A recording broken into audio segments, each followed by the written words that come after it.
ჩვენთან არის ღმერთი. დღევანდელ დღეს ღვთისმსახურებაზე თქვენ მოისმინეთ, ჩვენ წავიკითხეთ იგავი ნადიმის შესახებ. საერთოდ ნადიმის თემა, ქეიფის თემა, საღვთო ქეიფისა, ჩვეულებრივი ქეიფი არ იგულისხმება აქ. სამღვთო დღესასწაული, მაგრამ ადამიანმა რო გაიგოს საღვთო დღესასწაული რა არის. ძალიან ხშირად მაცხოვარს მოაქვს ხოლმე ჯერ თავისი ცხოვრებიდან მაგალითი და შემდგომ იგავური თხრობიდან. ძალიან ხშირად ხდება, აი მაგალითად პირველი სასწაული ნადიმზე მოხდა ქორწილში. შემთხვევითი არ არის ეს.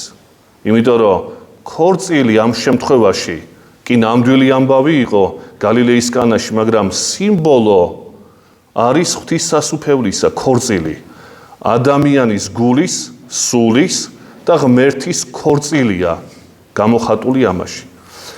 სხვა ნადიმი იგავური თხრობა, როდესაც მეფემ გაამზადა სუფრა ნადიმი თავისი ძის საქორწილო ნადიმი. ესეც თქვენ მოგეხსენებათ, ხდება ჩვენ ერთ-ერთ თხრობაში, ერთ-ერთი იგავია. აი დღევანდელ დღეს არის ასევე ცოტა სხვაგვარი თხრობა, ცნობილია თქვენთვის ეს ყველაფერი, მაგრამ მაინც შეგახსენებთ. ნადიმის შესახებ. კაცმა გამართა ნადიმი და თავის მსახურს უთხრა, რომ წადი ისინი, ვინც დაპატიჟებულნი არიან, ანუ ჩინებულნი ვინც არიან, უთხარი შეახსენე, რომ მოვიდნენ ამ ნადიმზე. ერთმა თქვა, ამათ იცოდნენ, რომ უნდა ყოფილიყო ნადიმი. ისეთი ხალხი არ არის ამ შემთხვევაში, ვინც არ იცოდა. იცოდნენ, გამზადებული იყვნენ ესენი. და ერთი ამბობს, მე მიწავიყიდე, უნდა ვნახო და ბუნებრივია მე ვერ წამოვალ თქვენ ნადიმში. მეორე ამბობს, უღლეული ხარი ვიყიდე და გამოსაცდელად მივდივარ. მესამე ამბობს, მე თავად ნადიმი მაქვს, ცოლი შევირთე და მაპატიე ვერ მოვალ თქვენ ნადიმში. მივიდა ეს მსახური, აუწყა მეფეს და მეფემ გაგზავნა უბრალო ხალხთან, კელობლებთან, ბრმებთან და ეუბნება ეს მსახური, რომ გიხმობთ ჩემი ბატონი და ყველა მივიდა. აივსო მთელი ნადიმი ხალხით. და აი ამის შემდეგ მაცხოვარი ამბობს, მრავალნი არიან ჩინებულ, დაპატიჟებულნი, ესე იგი, და მცირედნი რჩეულ. რჩეული ამ შემთხვევაში იყო ის უბრალო ხალხი, რომლებიც არ ელოდებოდნენ. წესით ესენი არ ელოდებოდნენ მაცხოვარს, მაგრამ ხმობის მიხედვით გაყვნენ. და ვინც ელოდებოდა, იმათვის არ იყო დრო ნადიმისა ბატონმა, რომელიც გამართა. თავიანთი გაჭირვება ადგათ თავს. ვიზია ერთი შეხედვით აქ საუბარი. ებრაელებსა და წარმართებს შორის. აი ამაზეა საუბარი. ებრაელები ელოდებოდნენ, რომ იქნებოდა ქორწილი, საღვთო ქორწილი, განკაცება მაცხოვრისა. ამისთვის მზად იყვნენ ესენი. მაგრამ როგორც აღმოჩნდა, როდესაც იხმო ღმერთმა ამ ქორწილში, ამათ არ ეცალათ. მე მაქვს საქმე, მე შენთვის არ მცალია ეუბნებიან ბატონს, ღმერთს. მე ჩემი პრობლემები მაქვს აქ. გაცვალე საღვთო ქორწილი თავიანთ პრობლემებზე. თან ქორწილი აქ ის კი არ არის, რომ ბატონი იმას კი არ ეუბნება, რომ მომეხმარეთ, მე მჭირდებით, მონები ხართ ჩემიო. აქ დახმარებაზე და მოხმარებაზე არ არის საუბარი. ხო შეეძლო ამ მეფეს ეთქვა, რომ მომიყვანეთ ესენი, მე სახლი მაქვს რაღაც ასაშენებელი აქ და იმსახურონ და ყველამ თავისი თქვა. შეიძლება კი ამ შემთხვევაში ეთქვათ. მაგრამ ეს ხო ნადიმზე ეპატიჟება და ამ ნადიმს როგორ უხეშად ექცევიან, რაზე ცვლიან ადამიანები მიწაზე, უღლეულ ხარზე, თავის დღესასწაულზე და ასე შემდეგ. და ვინც არ ელოდებოდა ეს ბრმები და მკელობლები და გამხმელები, ეს სულით მახინჯები, ვინც ვიყავით ჩვენ გაქრისტიანებამდე, იღებენ წარმართები ამ ქადაგებას. ამ ქორწილში შედიან და ივსება ნადიმი. ეს ერთი განმარტება. ეხლა მეორე. ქრისტიანული, ანუ უბრალოდ ქრისტიანებზე გამახვილებული. გასაგებია ეს ებრაელებმა ვერ მოიცალეს წარმართები შევიდნენ, მაგრამ ხანდახან და ხშირად ხო ჩვენც ამ მდგომარეობაში ვართ. რა დროს ის არის, რა დროს ლოცვა, რა დროს სულიერი ცხოვრებაა, რა დროს ღმერთია, როდესაც მე 1000 საქმე მაქვს. ეხლა აქვე უნდა აღინიშნოს ერთი ძალიან მნიშვნელოვანი მომენტი. როდესაც ჩვენ დავფიქრდებით, თითოეულ ჩვენგანს, რომ კითხო, გახსოვს თუ არა ღმერთი ყველა ჩვენგანი იტყვის, რომ ღმერთმა დამიფაროს, მე ღმერთი არ მახსოვდეს. არ არის ბატონო ესე. ესე არ არის. რატო? შედეგი არ არის შესაბამისი და როგორ გახსოვს ღმერთი. ჩვენ ღმერთის ხსოვნა რა გონია? დილით გავიღვიძე, გამithენდა დიდება ღმერთს, თუ ესეც გამახსენდა დიდება ღმერთს. წინა კვირას ვილაპარაკეთ ამაზე. როდესაც საუბარი არის ღვთის ხსოვნაზე, აი სულიერ ცხოვრებაზე, ჩვენ არ აქვს ძალია სულიერი ცხოვრებისათვის. ხშირად ეკლესიაში ამას ვამბობთ ხოლმე ჩვენ. ადამიანები ვერ იგებენ, რას ნიშნავს სულიერი ცხოვრება, რა არის სულიერი ცხოვრება? პარაკლისების კითხვა არის სულიერი ცხოვრება? თუ დაუჯდომელის კითხვაა? არც ერთი და არც მეორე, უпроსორად ხანდახან ესეც კარგია, მაგრამ ეს არ არის სულად სულიერი ცხოვრება. ეს შემადგენელია, ერთ-ერთი ატრიბუტია. ადამიანებს გონიათ, რომ პარაკლისი რო წაიკითხა, სულიერად იცხოვრა. აი ეს არ არის სულიერი ცხოვრება. ეხლა კითხვა, სულიერი ცხოვრება რა არის? აი ღმერთის ხსოვნა. როდესაც შენ ნადიმში შესასვლელად ყოველთვის მზად ხარ, რა არის ეს? ადამიანის სულიერი ცხოვრება, ანუ ღვთისათნო ცხოვრება განუყოფელია იმისგან, როდესაც ადამიანი საკუთარი ცხოვრების დანიშნულებაზე ფიქრობს. მე მოკვდავი ვარ თუ უკვდავი? რისთვის მოვედი, საით მივდივარ? რომ მოვედი, აზრი რა აქვს ცხოვრებას? აი აქედან იწყება სულიერი ცხოვრება. პარაკლისებიდან კი არა. ეს არის ღმერთთან კავშირი. როდესაც მე ამაზე არ ვფიქრობ და პარაკლისებია, მოლოცვებია მხოლოდ სიარული, რომელიც მნიშვნელოვანია თავის თავად, ეს სულიერი ცხოვრება არ არის. ეს ღმერთთან ერთად ცხოვრებას არ ნიშნავს. სულიერი ცხოვრება, გავიმეორებ, ნადიმში შესასვლელად მაშინ ხარ მზად. როდესაც შენ ჯერ შენი თავის წინაშე კითხვები გებადება. რისთვის მოვედი აქ მე? წუთი სოფელში იგულისხმობ, ეკლესიაში არა. წუთი რისთვის მოვედი მე? არავინ არ მეკითხება რომ მოვედი, არავინ არ მეკითხება როდის წავალ. ეს რაღაცა 50 წელი, 100 წელი განკუთვნილი მაქვს და მე რისთვის, რატო, როდის წავალ და ასე შემდეგ. აი ეს არის, აქედან იწყება ყველაფერი. აი ამას ნიშნავს, რომ მე ღმერთი მახსოვს. იმიტომ რომ ჩემი ცხოვრების მიზანი და დანიშნულებასთან კავშირში არის ღმერთი. იმიტომ რომ თუ ეს კითხვები მე დავბადე ჩემში, მაშინ პასუხი მაინტერესებს. სერიოზულად თუ დავბადე, ეს კი არა ხანდახარო მელაპარაკებიან და გავურბივარ, ესე კი არა. სერიოზულად რო დავსვამ ამ კითხვებს შემ წინაში. რატო მოვედი აქ? რატო ვარ საერთოდ? რას ვაკეთებ? გამრავლება, აშენება, სახლე. ეს კი, მაგრამ ვის არა უშენებია და ვის შვილი არ ყოლია და ყველა მიწაშია. ესე იგი, ამ კითხვებს რო დავბადებ ჩემში.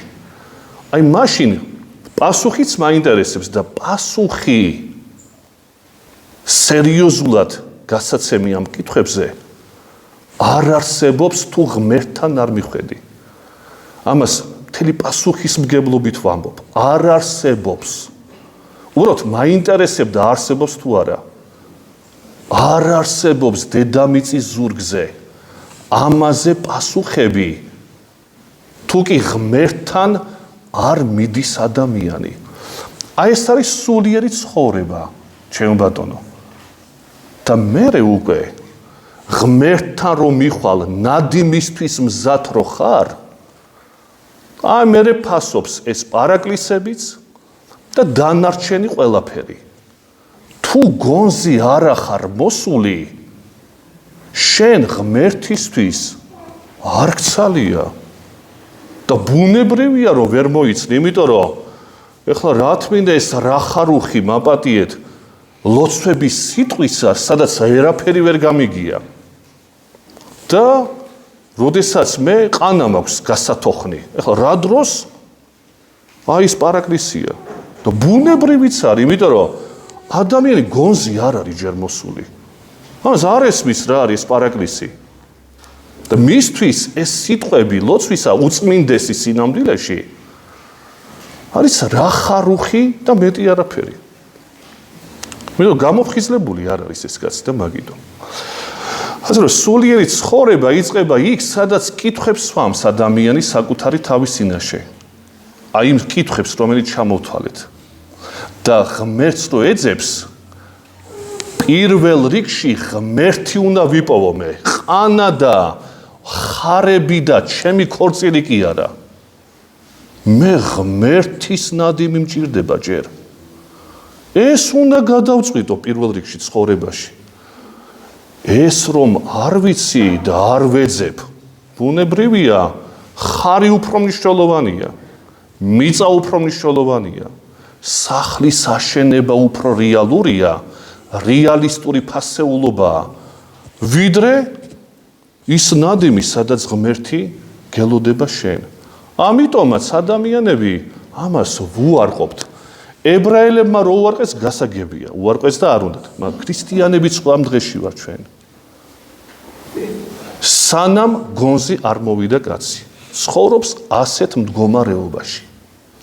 არა მცალია, შეიძლება მე მცალია ყვირას, მაგრამ 6 დღე მე არა მცალია ღმერთისთვის, კაცო, რაში მჭირდება მე?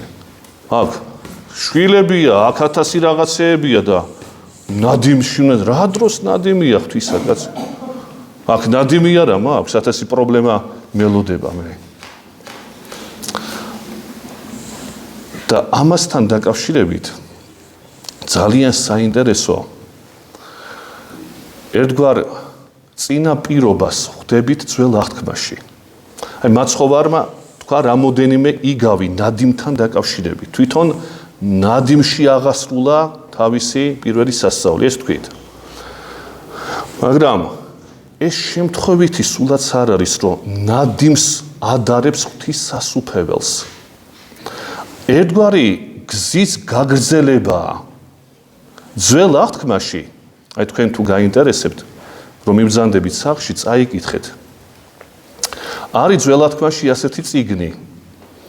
ეწოდება იგავნი, მეცხრე თავი. ეხლა ეს იგავები დაკავშირებული არის სოლომონ ბრძენთან.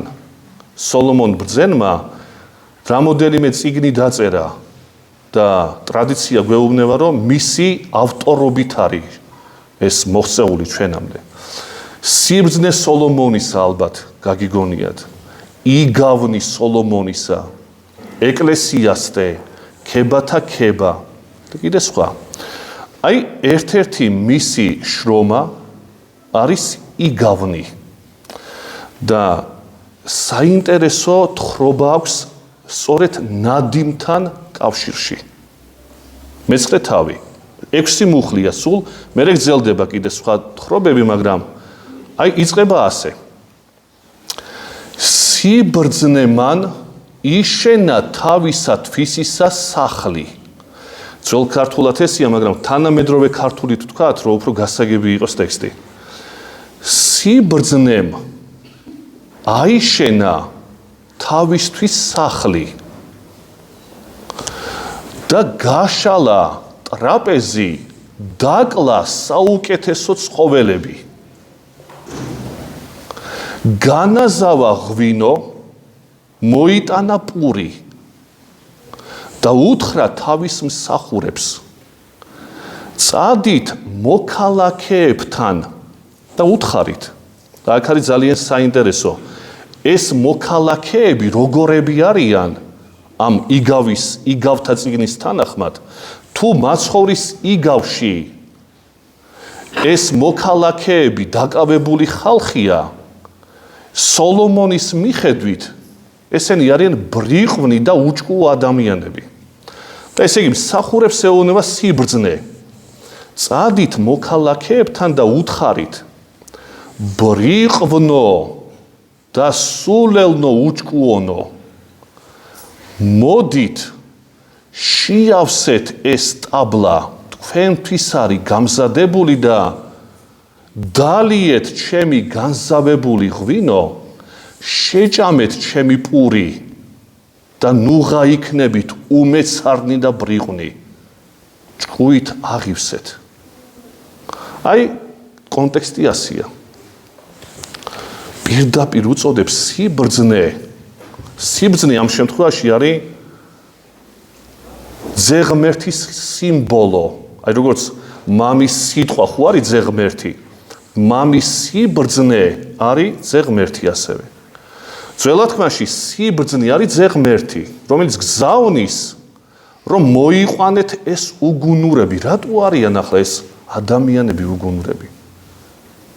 იმიტომ რომ ყველა თავის საქმეშია მხოლოდ, ნადიმი ამათ არ ჭირდებათ. და ამასთან დაკავშირებით ძალიან საინტერესო განმარტებას ხვდები ჩვენ დიდ მოძღვართან, პირველ საუკუნეში მცხოვრებთან, წმინდა დიონისი არეოპაგელი იყო ესეთი, წმინდა პავლე მოციქულის მოწაფე, დიდი ფილოსოფოსი, მჭვრეტელი, უდიდესი ავტორიტეტი ეკლესიისა. დიონისი არეოპაგელს სხვა შრომებთან ერთად აქვს ესეთი შრომა 10 ეპისტოლე, ანუ 10 წერილი. აი მე-9 წერილში ახსნილ განმარტებულია ეს სიბრძნის მიერ თქმული სიტყვები. ეპისტოლეს ესე ეწოდება წმინდა დიონისი არეოპაგელი ტიტესადმი. ტიტე როგორც ჩანს ეკითხება დიონისეს, რომ რას ნიშნავს ის სიტყვები, რაც ჩვენ სიბრძნე გვეუბნებაო, ანუ იგავში ეს სიბრძნე რომ მეტყველებს, რომ მოდით გავშალეთ ტრაპეზი და მოდით და უგუნურები და ასე შემდეგ. რას ნიშნავს ეს ყველაფერი?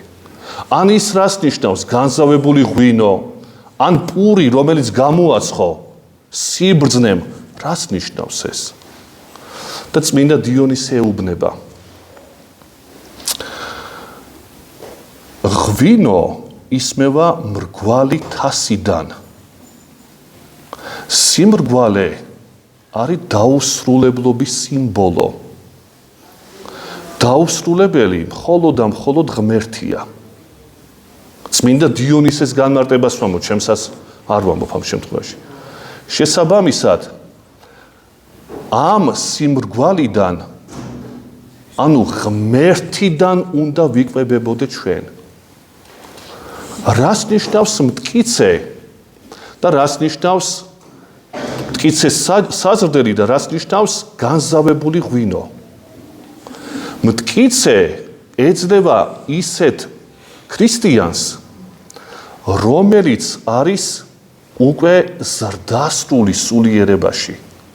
შეუძლია ღვთისმეტყველურ საკითხებს შეეხოს იგი ამიტომ მას ეძლევა მტკიცე საზრდო. მაგრამ არიან ადამიანები, რომლებიც მტკიცე საზრდოს ვერ იღებენ და მათ განსავებული ღვინო, ანუ ისეთი უბრალო უნდა მიეცეს სწავლება, რომელსაც დაიტევენ. ესე მტკიცე საზრდო არის სრულყოფილთათვის, ხოლო განსავებული ღვინო არის სუსტი ადამიანებისათვის.